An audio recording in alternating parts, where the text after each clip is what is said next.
Sit here with me. And he's going to sit right there.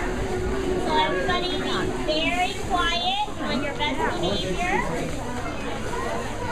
How are you? What are you grinning about? Huh? Nothing. How is everybody today? Good. How many of you know how the Grinch stole Christmas? Not everybody, huh? Okay. Well, we're going to see if we can read this. I just learned to read yesterday. You don't believe me, do you? You do? Oh, okay. All right, we're going to see if we can get through this. Every Who down in Whoville liked Christmas a lot, but the Grinch, who lived just north of Whoville, did not. The Grinch hated Christmas the whole Christmas season. Now please don't ask why. No one quite knows the reason. It could be his head was screwed on, wasn't screwed on just right. It could be perhaps his shoes were too tight. But I think that the most likely reason of all may have been that his heart was 2 sizes too small. How many think that's what the deal was? His heart was too small? We'll see. But whatever the reason, his heart or his shoes, he stood there on Christmas Eve hating the Who's, staring down from his cave with a sour, grinchy frown at the warm lighted windows below in their town, for he knew every Who down in Whoville beneath was busy now hanging a mistletoe wreath. And they're hanging their stockings, he snarled with a sneer. Tomorrow is Christmas, it's practically here. Then he growled with his Grinch fingers nervously drumming, I must find some way to stop Christmas from coming. For tomorrow he knew all the Who girls and boys would wake bright and early, they'd rush for their toys, and then, oh the noise. Oh, noise, noise, noise. How the one thing he hated, the noise, noise, noise. See all the little Who guys running around there? Who boys and girls are running around with their toys making what?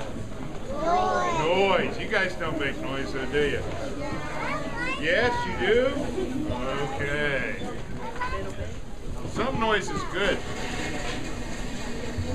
Then the Who's young and old would sit down to a feast, and they'd feast, and they'd feast, and they'd feast, feast, feast, feast.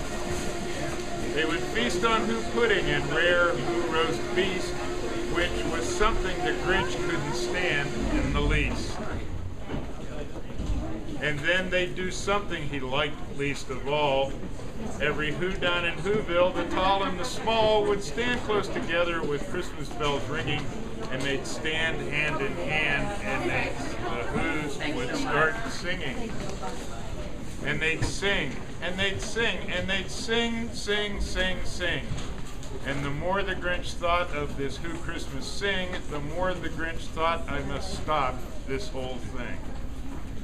Why, for 53 years I've put up with it now. I must stop this Christmas from coming, but how? Then he got an idea, an awful idea. The Grinch got a wonderful, awful idea. I know just what to do, the Grinch laughed in his throat, and he made a quick Santa Claus hat and a coat, and he chuckled and clucked that what a great Grinchy trick. With this coat and this hat, I look just like Saint Nick.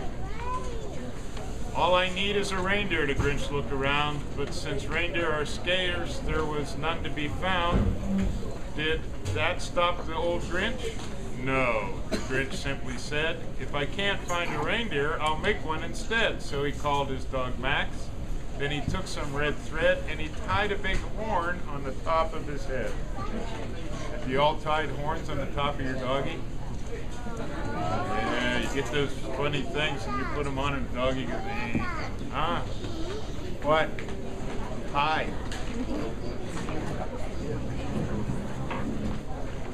Then he loaded some bags and some old empty sacks on a ramshackle sleigh, and he hitched up old Max, and the Grinch said, "Get up," and the sleigh started down toward the homes where the Who's lay a snooze in their town. All their windows were dark. Quiet snow filled the air. All the Who's were all dreaming sweet dreams without care. Then he came to the first little house on the square. "This is stop number 1, the old Grinch Claus hissed, and he climbed down the chimney, empty bags in his fist. Then he slid down the chimney, a rather tight pinch, but if Santa could do it, then so could the Grinch. He got stuck only once for a moment or two, then he stuck his head out as the fireplace flew, where the little Who stockings all hung in a row. These stockings, he grinned, are the first things to go. See the Grinch getting the little Who stockings? Huh? Yeah?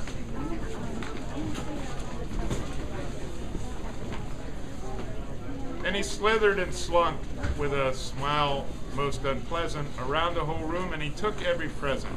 Pop guns and bicycles, roller skates, drums, checkerboards, tricycles, popcorn, and plums.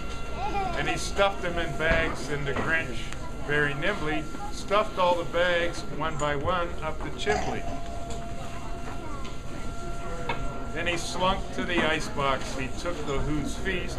He took the Who pudding. He took the roast beast. He cleaned out that icebox as quick as a flash. Why, that Grinch even took their last can of Who's hash. Then he stuffed all the food up the chimney with glee, and now, grinned the Grinch, I will stuff up the tree. And the Grinch grabbed the tree and he started to shove. Then he heard a small sound like the coo of a dove. He turned around fast and saw a small Who, little Cindy Lou who was not more than 2. The Grinch had been caught by this tiny Who daughter, who'd got out of bed for a cup of cold water. She stared at the Grinch and said, "Santa Claus, why are you taking our Christmas tree? Why?" See the little Who? See Cindy Lou Who? She caught the Grinch stealing all the stuff, huh? It looks like a little bug. Huh? It looks like a little bug. A little bug? Is that what you said, a little bug? Does look a little bit like a bug, doesn't it? But you know that old Grinch was so smart and so slick, he thought up a lie, and he thought it up quick.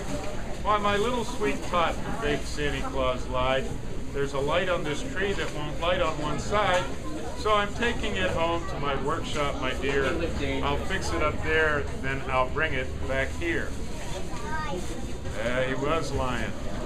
And his fib fooled the child, then he patted her head, he got her a drink, and he sent her to bed.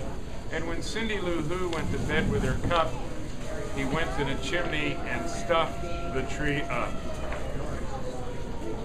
Then the last thing he took was the log for their fire. Then he went up the chimney himself, the old liar. On their walls he left nothing but hooks and some wire. And the one speck of food that he left in the house was a crumb that was even too small for a mouse. A little mouse down there with a little crumb. Little tiny mouse. Even smaller than the Who, huh? Huh? See the little mouse? Huh? Yeah, they are smaller than any. And then he did the same. And then he did the same thing to the other Who's houses, leaving crumbs much too small for the other Who's mouses. It was 15:15 dawn, all the Who's still abed, all the Who's still a snooze. Then he packed up his sled, packed it up with their presents, the ribbons, the wrappings, the tags, and the tinsels, the trimmings, the trappings. There's the Grinch right over there. Boy, he snuck up on me, didn't he? Huh? I don't know. 3,000 feet up the side of Mount Crumpet, he rode with his load to the tip top to dump it. Pooh-pooh to the Who's. Was his Grinchiously humming. They're finding out now that no Christmas is coming. They're just waking up. I know just what they'll do. Their mouths will hang open a minute or two, then the Who's down in Whoville will all cry boo-hoo. That's a noise, grinned the Grinch, and I simply must hear. So he paused, and the Grinch put a hand to his ear. You know how you can put a hand to your ear and you can hear things better? So he thought, and he did hear a sound rising over the snow. It started in low, then it started to grow, but the sound wasn't sad. Why this sound sounded merry, it couldn't be so, but it was merry, merry.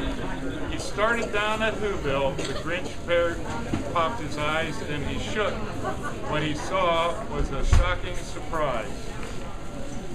Every Who down in Whoville, the tall and the small, was singing without any presents at all.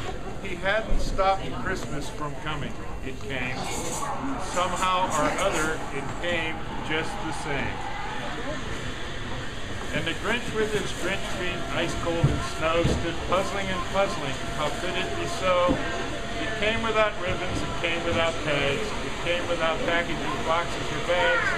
And he puzzled 3 hours till his puzzler was sore. Then the Grinch thought of something he hadn't before. Maybe Christmas, he thought, maybe came from a store. Maybe Christmas, perhaps, means a little bit more. You know what he did then? Okay, we're going to find out. And what happened then? Well, in Whoville they say that the Grinch's small heart grew 3 sizes that day.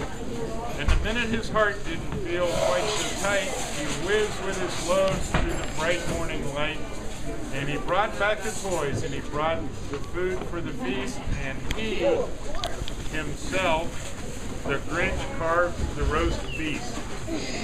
So he brought everything back. He didn't really steal Christmas, did he? I know that. You know that? You watched the movie? You saw that guy in the movie, huh? Yeah. So what do we tell Santa? Yay!